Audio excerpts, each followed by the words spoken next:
consider buying a business. You can take those same interests, the same business desires, and dip your toe in the water, partner with someone who can help you uncover a business that may already be for sale. And so the difference is you're not experiencing those growing pains early on. Welcome to Still City Growth. I'm your host, Bill Ildenfritz.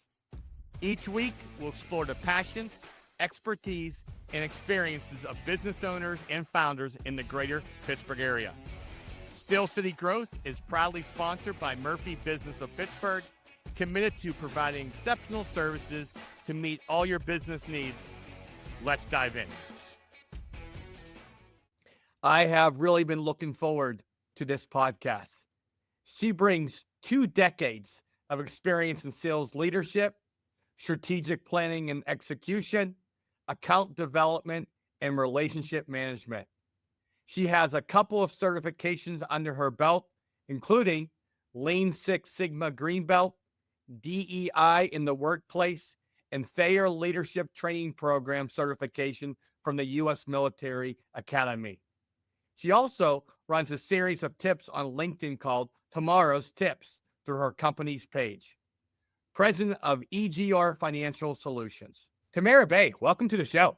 Good morning, Bill. Thank you for having me. Thank you. So we always start the show with the same question. Are you ready? Sure. All right.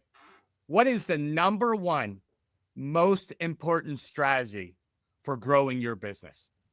For me right now, Bill, I'll say partnerships. Seeking opportunities to partner with other businesses.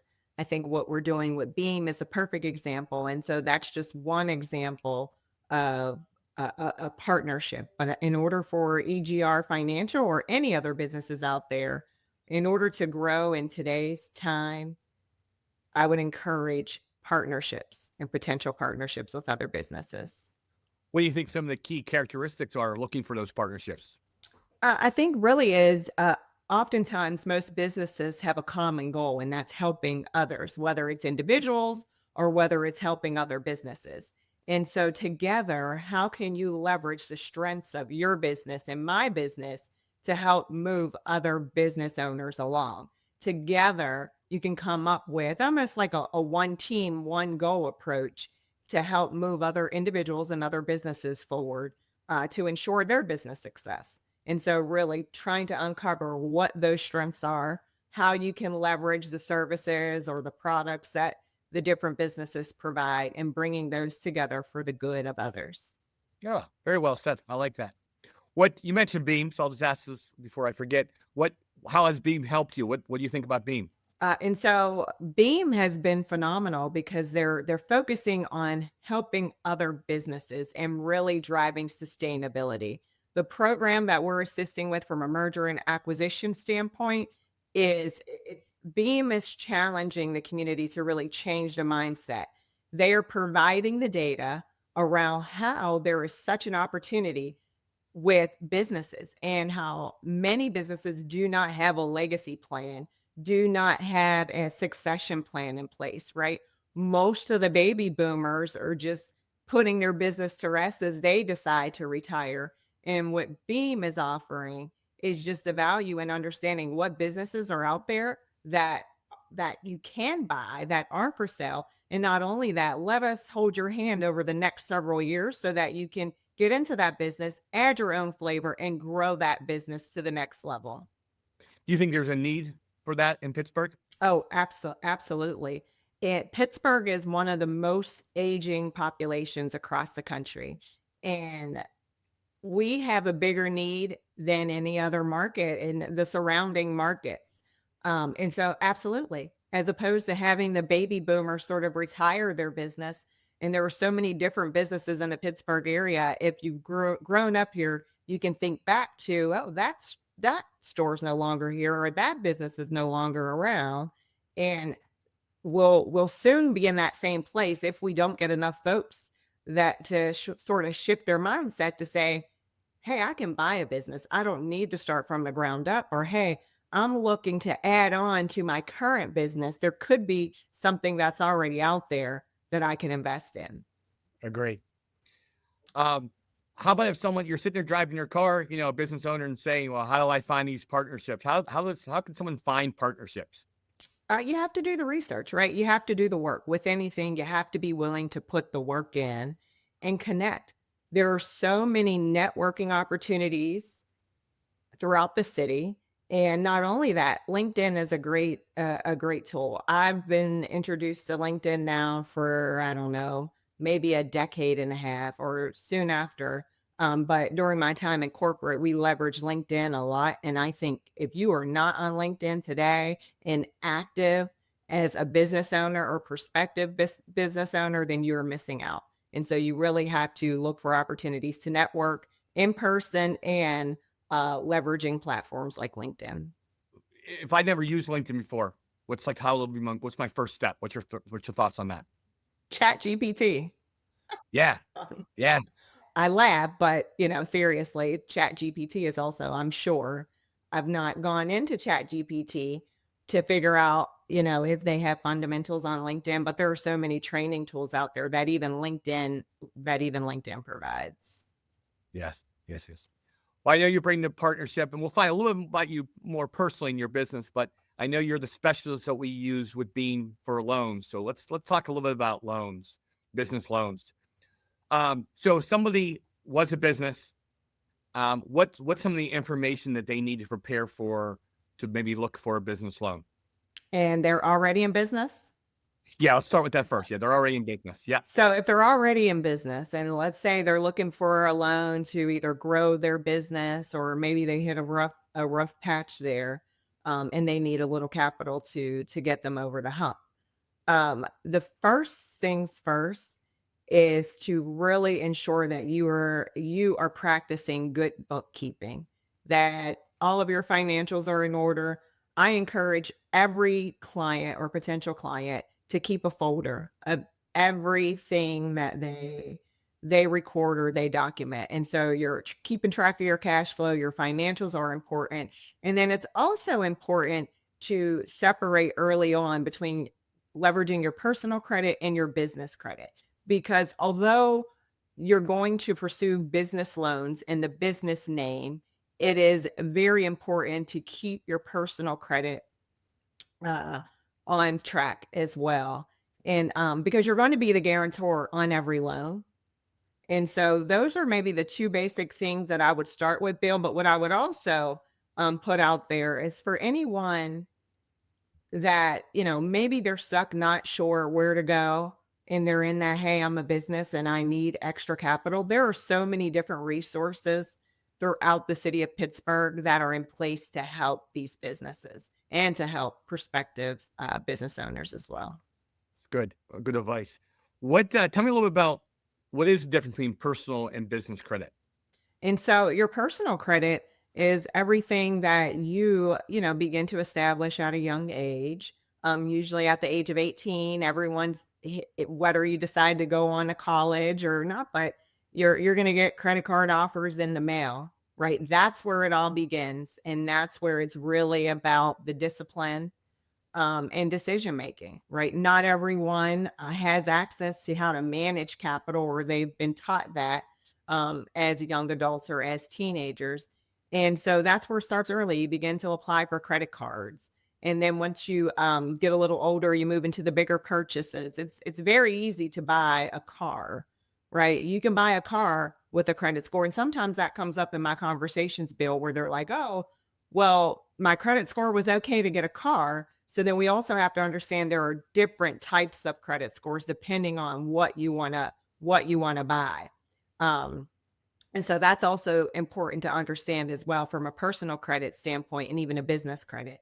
And so then once you transition into, and this is something I'd like to share because it often can be misunderstood. Um, Oftentimes businesses think, well, I've established my business credit, right? So your business credit is what you build as a business, right? As a business, are you paying those bills on time? Are you paying off any loans, any debt that you have in that business name? So both are equally important as a business owner. But something that is often misunderstood where business owners, when we get into, "Hey, okay, Bill, so you're interested in a loan for 50,000 or 250,000 in order to get your business to the next level. And when I request a copy of your credit report, sometimes business owners are thrown off. Well, I don't want to use my personal credit. I want to use my business credit. And it does not quite work like that. You are going to be the personal guarantor. Although once you are approved for the business loan will not show up on your personal credit. It will show up on your business credit. However, if you were to default on that business loan, they need to have someone to hold accountable. And they also need to look at your personal credit to make sure that you are responsible and you have a good payment history before saying, yes, we're going to give your business this loan for 50,000 or 250,000. I've watched business owners not understand that concept. So thank you definitely for explaining that. How about if you are a gentleman, say, gentleman, female, in professional, they have a professional job, and now they're looking to make crossover and own their own business. What are some of the things they need to do to get ready to apply for a loan? There's a few things. First, you should always be aware of what your options are, and you should fully understand and take the time to map out your business plan. Most often, you will need to present that business plan 90% of the time, maybe even 99% of the time, when you are going to pursue a business loan. So you want to really understand the industry that you're getting in. You want to understand and have mapped out your business. And from beginning to end, you'll have your business plan. But then also, most importantly, you want to tie in your business projections into that as well. So between your business plan and your business projections, that is the part that'll help you take care of the business. And within that business plan, you'll have your share of market knowledge and why this is a great opportunity for you from a business standpoint. And then again, you want to make sure that your credit is in good shape.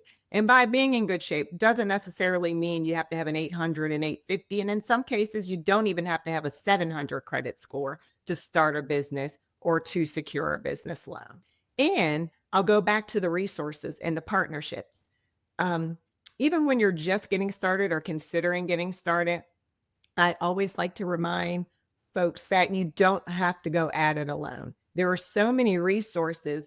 You may not have the knowledge of how to build a business plan, how to build projections. And in this case, I always refer folks because I work with clients throughout the country. And so I refer them to their local small business development center where they specialize in that. They can actually help you with the market research that is very essential to completing a good business plan. Yes, as a business broker, I use Small Business Development Center for sure. Recommend a lot of people because a lot of buyers will ask me the exact same thing. Hey, my banker just called, so I need a business plan. I've never written a business plan. How do I do that? So I agree. They definitely really help out. Absolutely. Score is another great resource as well, because oftentimes I'll even send either a generic template or I'll send the score template just to get them started while they're waiting for their appointment with the Small Business Development Center. They can at least go into that first meeting, with a draft of their business plan. Yes, perfect. You talked about funding options, business financial options. What are some of the thoughts, some of the options open to a new buyer of a business and then also businesses that are already been established? Okay, awesome. Great question. And so, business options, there are a lot of options out there, but typically, I'll start with the most common, and where I also spend a lot of my time. But number one, if you're looking to start a business, or even if you're already in business, I've had the opportunity to assist both existing and prospective business owners with SBA loans. Um, I always mention SBA loans first because, small businesses truly are the backbone of the community. And the small business they association, they really do cater to small businesses. Whether you're looking to get started, whether you're looking to grow your business, get to the next level, whether you're just looking for debt consolidation, an SBA loan can be a good potential solution for you. There's always conventional loans as well, but your terms may be a little different, but it's an opportunity to get a little more of a competitive interest rate than what you may get for an SBA loan, but that really depends on the industry. And oftentimes for those who may be looking to leave corporate and maybe dive into business ownership, you could consider your invest. How can you leverage the equity in your investment accounts? That's one thing that really I would say goes underutilized, where it's almost like using the equity in your home to build a pool, or the equity in your home to pay off student loan debt, or whatever you may leverage your home equity. You could actually leverage equity in your stock portfolio just the same, where your stocks can continue making money for you and you can tap into that equity and build your business. Where your stock, just with a home equity loan, your home serves as collateral. With a that similar loan where you're leveraging your investments, your stocks would actually serve as your collateral as well. But other areas, to consider.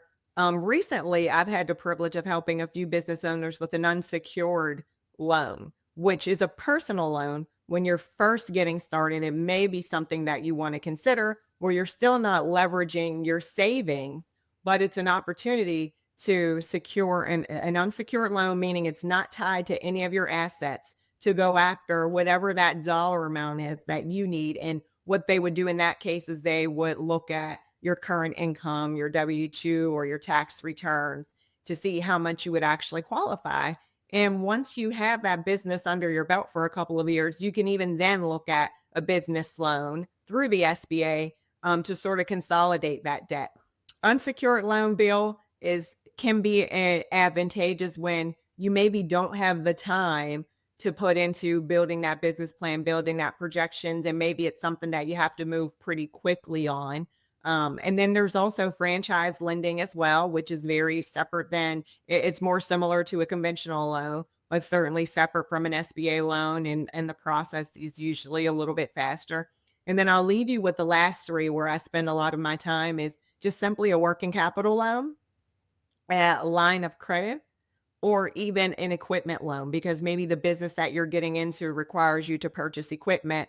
Equipment loans are quick and easy because they're leveraging the actual equipment as collateral. Excellent. Because I know my buyers, a lot of times they start to panic.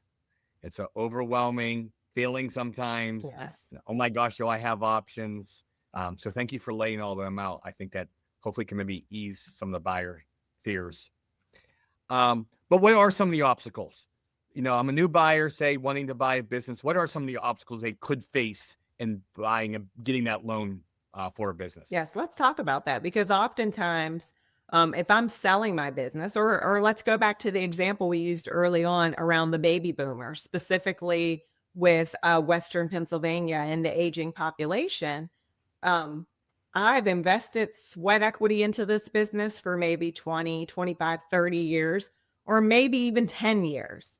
And so in my mind, I believe my baby is worth $5 million. And so, Bill, I want to sell you my business for $5 million, right? And just because I think my business is valued at 5 million, or I may feel that the energy and the sweat equity that I put into it equates to a $5 million price tag. And so that sometimes can be an obstacle early on. And so, good news, bad news. The good news is, for the seller, just because a buyer may have a business, in their mind, listed at $5 million, there are so many other steps and information that needs to be provided, in that, in partnering, Bill, with someone such as yourself. If you're partnering with a business broker, they'll be able to help you get through a lot of these steps, but the business will have to go an evaluation. So it's not just taking the word on what the seller is saying, how much their business is worth, but there's an evaluation. And so that's a positive for the seller, is that the bank will not just approve you for a $5 million loan, even if you qualify for it on paper, but you're going to have a team that will complete their due diligence to ensure that the business is truly worth that sale price. And where a business broker comes in is helping you before you even reach the bank and understanding what a good purchase price would look like from a buy perspective.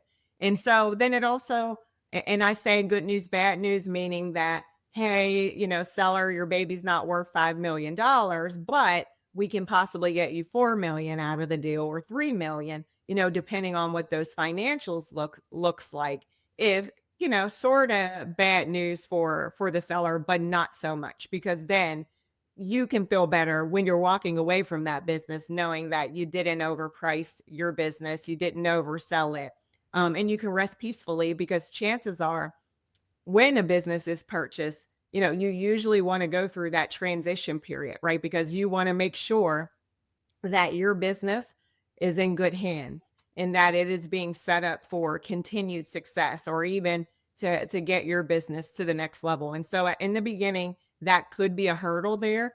And it goes back to also paperwork, ensuring in this case that both the buyer and the seller have their paperwork in line. And just to give you a brief example, when I say, paperwork, meaning the business financials, right? The bank from the buy side will want to collect over several years of financials. So it's not just the fact that, hey, my business had a stellar 2024, but they want to look at the story, right? Because there's the numbers tell a story. So the bank will want to look at several years. And then when you, from a seller side, we want to look at your resume. We want to see, what is your past experience? Also, what are your financials over the last several years? And what is your business plan for this business? Once you take it over, what does the projections look like for you? And I say all this, resources are shared, right? So it's not like you're just giving a list of items that you have to submit, whether you're on the buy side or the sell side.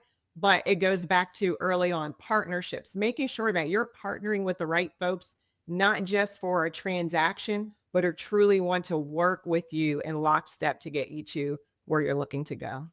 I love all that. I love all that. Hence why I love my partnership with you. Yes. We'll talk about value, because I'm going to tell you a story after, but tell me about value. How quickly, how do you value that business?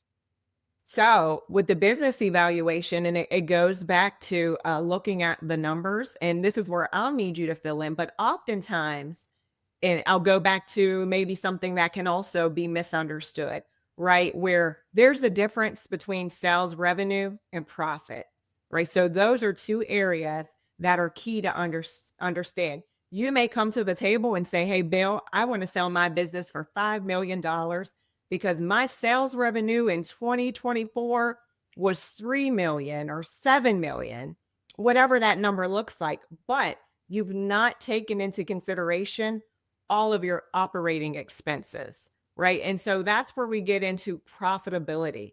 And so oftentimes in the business evaluation, you're going to get down to that bottom line. So, right, you're looking at profit and loss statements, you're looking at income statements, you're looking at balance sheets. And again, you're not looking at it alone. Um, and so then something that is used once you get to that bottom line is EBITDA, right? And so then now we're taking that EBITDA and we're multiplying it. Typically, five is a good number to help get to that selling price. But Bill, I'll have you fill in, because when I'm answering this, I kind of feel like I'm moving into your lane a little bit. So I'd love for you to add on. No, I think you're right. And I think the biggest thing, and kind of you go back when a seller says, I think my company's worth 5 million. And I really get that. I get they've spent 20 years, like you said, using your example, 20 years, all the heartache, all the long hours, all the everything. But what people don't understand, and I'm just making it very simple, is they will say that my revenue is $5. Okay. That's not how much you make. And a lot of people do it. How much you make? I make $5. Okay. Then I get the tax returns and I see the $5 is actual revenue, is the sales they make. Okay, that's good. But then, as you said, I look at the expenses, and it's $4.99. He made a penny. I know I'm making this very simple, but it's like people don't understand. You only made a penny. You actually made a penny. So using that, 1 penny times a multiple of 5, as you use, it's only worth 5 pennies. It's not worth that $5 times 5. It's you made a profit of 1 penny. Again, I made it very simple, but you can use it for any other number. And it's hard. That is my hardest part of my job, looking at those tax returns and saying that. And I'll be honest, sometimes I use people like you as the bad guy because then I'll say, "Do you understand? I can talk. Me and you can say this company's worth $10 million. And if I have a miracle and I talk some buyer into giving you $10 million, unless they're paying you cash, I'm now going to a bank with this buyer. And when the bank looks at it, they're going to give what they're going to really loan, not just our wishful thoughts." Exactly, and not just what the prospective buyer qualifies for, right? So that prospective buyer may very well qualify for the $5, but on paper, if it's netting 5 cents, that's not what the bank is gonna lend on. Yes. No, I agree. Talk to me. We can both give our opinion, but talk a little about ad backs because I know brokers use ad back sometimes incorrect, including myself. But to jack that price up, what are some of the ad backs you guys? What is an ad back, and what? How did the bank look at these ad backs? And so that part, I would lean more on you and the bank, but what I will say is that that's where it really goes about taking a deep dive, right? We talked about the profit and loss statement. Right, but truly going down that list of what are the operating expenses, and then that transfers over into even your projections for the business as well, right? When you're building out your projections, you can never have too much detail in really lining out those operating expenses. But I'd love to hear your insight or your experience around the ad backs where we've been, and I'll tell you from our side, we've been so far very fortunate that we've had not had to have those tough conversations around the ad backs. No, and that's the point. Brokers make these mistakes, and I'm not saying I never made the same mistake, but let's kind of put it down simply. So let's just say somebody says I made a profit of $100,000. And then you're right. I start going back and I look at the expenses. So an easy add back would be an owner's salary. Well, that's going to be most of the time added back. So you make 100,000, but you charge yourself 50,000 for owner's compensation, and add back is $50,000. Now your 100,000 turns to 150. Um, if you're doing EBITDA, that's before depreciation. But if you're not using the EBITDA, sometimes depreciation is an add back. Interest is an add back. There are some things the bank's 100% on board for. Um, but here's where it gets tricky. People start to say, hey, I have a Corvette that I store in my garage, and my CPA said it's okay to use as an expense.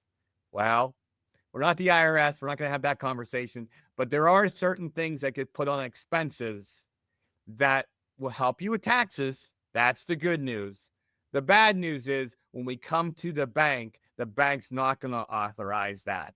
And so, but what happens, unfortunately, is sometimes people say, hey, my company's worth all this because I made, use as an example, well, I really made $200,000 last year. I made a $100,000 profit.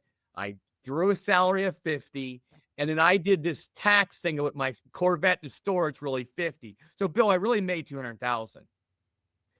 Unfortunately, that last 50 is probably what's not going to count. So now I'm going back and saying 100,000 profit, 50,000 salary times that multiple. Let's just keep it at 5 on 150 times 5, where some brokers will say 100 plus 50 plus the 50 for storage. And now they're taking that 200 times 5. So big difference between I'm saying your company's worth 750, 150 times 5 versus 200 times 5, 1 million. And that's an excellent point because it goes back to the partnership. But there's one thing that you said, if you don't mind, I'd like to hit on that. I just like to remind, and I'm constantly reminding business owners that our accountants, their job is to save us as much on taxes as we can. So to your example with the Corvette, where you may have the CPA saying, oh, that's a business vehicle, you know, we're going to write that off. We're going to include those business expenses to store the Corvette, um, any insurance, any expenses tied to the Corvette, that's going to funnel into the business. And so that's where we want to really make sure that business owners understand the difference, right? Our CPAs, we're hiring them to do just that. How much can you save me on taxes? So it's a lot different when you're having that conversation and now you're ready to either sell your business or you're ready to buy a new business. You want to understand how important those add backs are. And even from a salary standpoint, Bill, we see this often, right? Where you have someone buying a business where, let's say, number one, if it's someone who already works for that company and they decide they want to buy a business, buy the business, then they don't necessarily have to pay that additional salary expense, right? So they may save there. You may have someone who comes into the business and say, oh, well, I'm going to pay myself more, or hey, I'm going to wait and pay myself in year two or year three. So those are also things to consider, as you talk about the add backs and really examining those expense items. Yes, and thank you for elaborating about the CPA because I agree with you. They're doing their job. They're doing their job, but people don't understand. My advice here is if you're a seller and you're thinking, I'm going to sell my company, please reach out or start planning 3 to 5 years ahead. Because if you wait, which most of us are very busy as business owners, but you wait until that year you're going to sell, you can leave a lot of money on the table. A lot of problems can happen versus you start 3 to 5 years earlier. It can actually do some very positive things, including increasing your sales price and things like that if you do it the correct way. So definitely reach out. Um, Question for you. I know you come across a lot. Do you think what's your thoughts on starting a business from scratch versus buying a business that is already established? What's your thoughts on that? So I'll say, EGR Financial's been in place for almost 2 years. And I think the best example is when we can speak from our own experience, right? If I could do things over a little differently, I would have considered looking at actually buying a business. I worked with a franchise consultant in the beginning, but everything that the franchise consultant came back with just wasn't aligned to myself from a business perspective. And so it goes back to a shift in mindset. Oftentimes, when we decide we want to become a business owner, we automatically tune into what business can I start? Or, hey, I've had this business idea baking for quite a while. Maybe I should pursue this business idea. And I would challenge anyone who has that thought while there is still time, consider buying a business. You can take those same interests, the same business desires, and dip your toe in the water, partner with someone who can help you uncover a business that may already be for sale. And so the difference is you're not experiencing those growing pains early on. You're still going to experience some sort of growing pains, but not like when you're starting your business from scratch, from the ground up. Because you're going to buy, if you listen to the examples that we provided, you're going to buy a business that's already generating revenue, that's already profitable. And so it's an opportunity for you to truly come in, add your own flavor, is what I like to say, add your own flavor, make it your own. And then now the challenge is, how do you take that business to the next level? And guess what? You're already starting off at a great place because the bank is not going to support you in buying a business that's not generating income. A business broker really isn't representing a business that is not already generating revenue. And so I would strongly encourage listeners, consider buying a business before getting that business idea off the ground and running. Number one, if there's a business idea, there could be a business that already aligns with your business idea. If that's not the case, once you get that business off the ground and running, there could be an opportunity to actually expand your service offerings or your product offerings within that business that you bought, where you can still bring your baby to life. I like that. I like it for sure. Let me ask you one more question before we kind of turn learning a little bit about you. How do you think AI is going to play a role in the bank financing type of stuff? What do you think AI is going to do over the next, 3, 5, 10 years? And so it's interesting. So I actually worked in healthcare IT.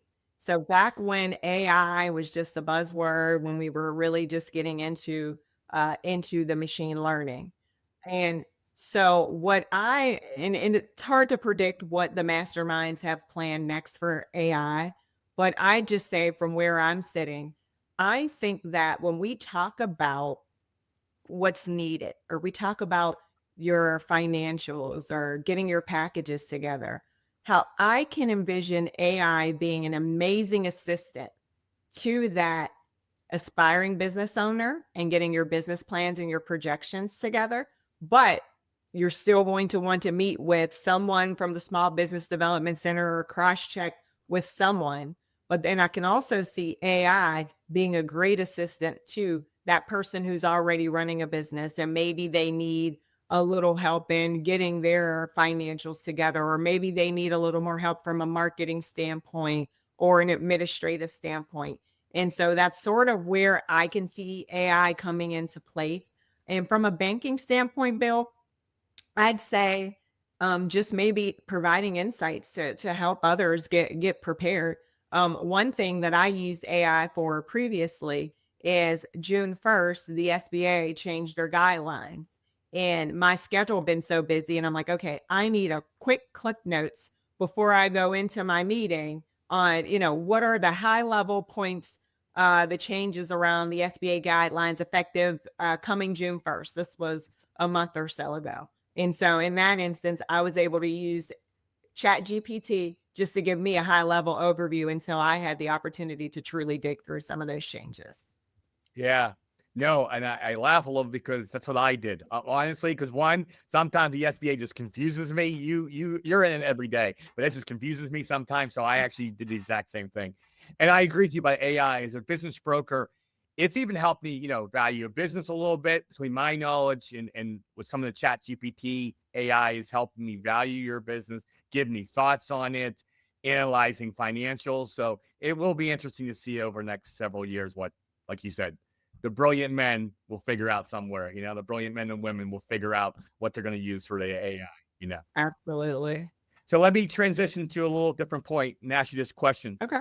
What is one challenge our listener community could help you solve? Um, it goes back to, I think it goes back to partnerships, right? And when we even reference the Chinese proverb, right? You want to go fast, go alone. You want to go far, go together. And so, what I would like to, or my plea for help, are I'm not just looking for transactions or for clients. I am looking for business partnerships. Partnerships. How can we leverage our strengths and help take other individuals and or businesses to the next level? And so I'll leave it with that question. And one example that I'll give you, recently I had an opportunity to partner with a business, or a renovation business. This gentleman, he's owned his renovation business for several years, and he works with individuals. And part of his challenge is on time payments, or maybe his customers want to complete renovations and financially they don't have the extra cash. And so he came to me and he said, hey, do you think that you can offer my clients financing? Right. So that's a partnership. So I'm able to partner with him to ensure his clients get financing, and that helps him grow his business. That helps his clients fulfill their dreams or their desires of what that renovation looks like for their property. In this particular instance, the first introduction, they're adding an extension to their home. They have their mother-in-law, or the wife's mother-in-law now lives with them. They need that extra space. I've also had other businesses that say, hey, if my clients had access to business financing, this could make it easier for us to get a yes after we provide them their proposal. And so I'll just say opportunities for business partnership. And we have the perfect example with Beam and what that partnership could look like. No, I agree with you. Partnerships are great for all business owners. It's good to have some very strategic partnerships. Absolutely. So we definitely, the first half, learned a lot from you, and I appreciate that. I'm going to learn a little bit about you now. So take me back in time when you were a young lady. Did you know you're still young, by the way, Oh, thank but you. when you were much younger, did you know you'd be running and growing a company now? I did not. I had, even when I went to grad school, um, there was always something there, right? Where, okay, one day I would love to own my own business. However, I was one of those individuals that I was so extremely comfortable in corporate. And so I've always been, as I share, between always in more like a sales or sales strategy role between healthcare, life sciences, healthcare, IT. So very comfortable in corporate that it took massive layoffs for the VP down, and then hearing my husband say, "Well, you've always talked about wanting to own your own business. Maybe now's the time," in order for me to truly take a step back to really pray and understand, was that going to be the next step for me? Had we not had massive layoffs, there's a chance that I could have still been in corporate, but I do believe that everything happens for a reason. I honestly, I mean, you just stole the word right out of my mouth. I was just ready to say that. I think everything happens for a reason. So I that's agree. good. And for all the businesses I've sent you, new buyers, etc., you've done a great job. So I'm glad you're in this business because I appreciate you. If you can go back in time and meet yourself the day you founded your company, what advice would you give yourself? I would, let's say, if I could go give myself grace, right? So the name of my company, EGR, is short for extra grace required. But I came into this with the goal and the mission for me to extend grace for every prospective client, every client. That was my mission. The same way we receive grace every day, that's my extension, my commitment to extend that to everyone I encounter. But I did not go into it thinking of how the reverse, right? Tamara, you have to give yourself grace, because I was always someone that was successful, produced results, and, here's my number. I didn't focus on the goal. I did everything that I needed to do to go after that goal. And so I sort of came into this with the same mindset, but not giving myself grace if I didn't come out as fast and as sharp as what I anticipated. I like that. And I remember when we first talked, I love how you came out with your name. I think that's fascinating and I think that's fantastic. Especially because what we just said. You were in the corporate world, layoffs happen, and here you are. So all things happen for a reason. And God definitely helps with some of that stuff for sure. What are some of the passions you do outside of work in your free time? What do you do? In my free time, I I'm very active on the PTO board, actually serving as a co-president at my son's school. For the last couple of years, served in other roles on the PTO as well, and also very involved in my church as the treasurer as well as a trustee. And, I really enjoy, and which is another reason that led me to this business. Anytime I have the opportunity to serve, it is most fulfilling for me. And so that's what I enjoy outside of my day to day with EGR. Love it. Love it. You and I have had a conversation about networking. That's not my favorite thing to do in the whole wide world. But honestly, and I mean this sincerely, you were one of the most comfortable people to talk to when I got up and walked away, walking to my car. And the majority of it was just because of probably of our last 15, 20 minutes. We talked about our family life, our kids, what we do. You're just an amazing young lady. So I appreciate getting to know you for sure. The pleasure's mine. Thank you. Thank you. So, how about connecting? So, if I need some resources, some help from you, how do I connect with you? What's the best way? Quite a few ways. I mentioned LinkedIn, so I don't want to leave that out. Feel free to reach out to me on LinkedIn, Tamara Bay, Bey, or feel free to just give us a call, 412-312-0100. Or if you visit the website, egrfinancialsolutions.com, you can visit the website and even have an opportunity to schedule a quick 15-30 minute chat with me, at one-on-one over Zoom or over phone call. It's really your preference. Perfect. Well, I want to really thank you. I think this is a great 45 minutes we spent together. I really enjoyed the insight. I enjoyed getting to know you. So, thank you so much for being on the show. Thanks for having me. I appreciate the opportunity for us to connect, and looking forward to following your podcast, Still City Growth, via YouTube. Thank you. Thank you. So thank you, audience. If you learned something today or laughed, please tell somebody about this podcast. Again, thank you so much. This has been another exciting episode of Still City Growth. See you next time. That's a wrap on another episode of Still City Growth. Thanks for joining us. For show notes and more, visit stillcitygrowth.live. Still City Growth is proudly sponsored by Murphy Business of Pittsburgh, offering expert guidance in buying, selling, and valuing businesses to help you achieve your goals. Until next time.